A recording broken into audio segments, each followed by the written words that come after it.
এই স্বৈরাচার দমনের জন্য যে আমরা যুদ্ধ বিগ্রহ করেছি, যে বিক্ষোভ সমাবেশ করেছি।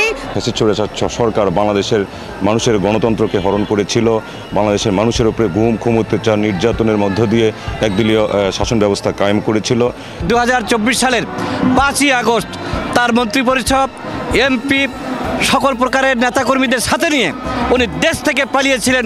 আজ 6 আগস্ট 2025 সারা দেশের মতো বগুড়া জেলাতেও অনুষ্ঠিত হয়েছে বাংলাদেশ জাতীয়তাবাদী দল বিএনপির ঘোষিত বিজয় র্যালিটিতে বিএনপির বগুড়া জেলা শাখার জাতীয়তাবাদী ছাত্র দল, যুব দল, স্বেচ্ছাসেবক দল, মহিলা দল, কৃষক দল, শ্রমিক দল ছাড়াও দলের সকল অঙ্গ ও সহযোগী সংগঠনের হাজার হাজার নেতাকর্মী দলে দলে অংশগ্রহণ করেন।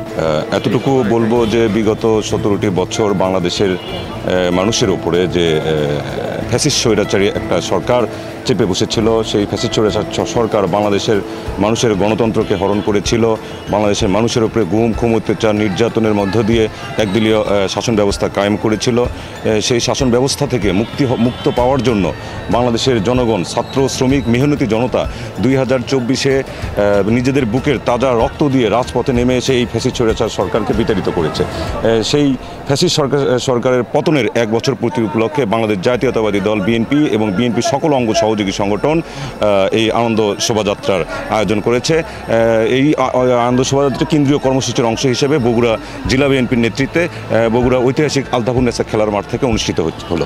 হতে পারে আমাদের একটা স্বাধীন বাংলাদেশ রয়েছে, এই স্বাধীন বাংলাদেশ আর কোনো পরাধীনতার সুখ আমরা পেতে চাই না। আমরা মৌলিক অধিকার নিয়ে বেঁচতে চাই। আমাদের মানুষের ভোটের অধিকার এবং স্বাধীনভাবে চলার অধিকার, কথা বলার অধিকার, ন্যায্য অধিকার আমরা পেয়ে আমরা সন্তুষ্ট আছি। আমরা আর এরকম অসন্তুষ্টির কোনো কারণ আমরা বাংলাদেশ গোটা দেশব্যাপী প্রত্যেকটা জেলায় জেলায় আজকে এই মিছিলটা হচ্ছে। স্বৈরাচার শেখ হাসিনার সরকার 2024 সালের 5ই আগস্ট তার মন্ত্রিপরিষদ, এমপি, সকল প্রকারের নেতাকর্মীদের সাথে নিয়ে উনি দেশ থেকে পালিয়েছিলেন। 17 বছর যে উনি ফ্যাসিস্ট কায়দায় এই রাষ্ট্রটা চালিয়েছেন, গুম, খুন, অত্যাচার, মামলা, মোকদ্দমা দিয়ে বিরোধী দলকে নিঃশেষ করে দেওয়ার যে পায়তারা করেছিলেন, সেগুলি থেকে রক্ষা পাননি।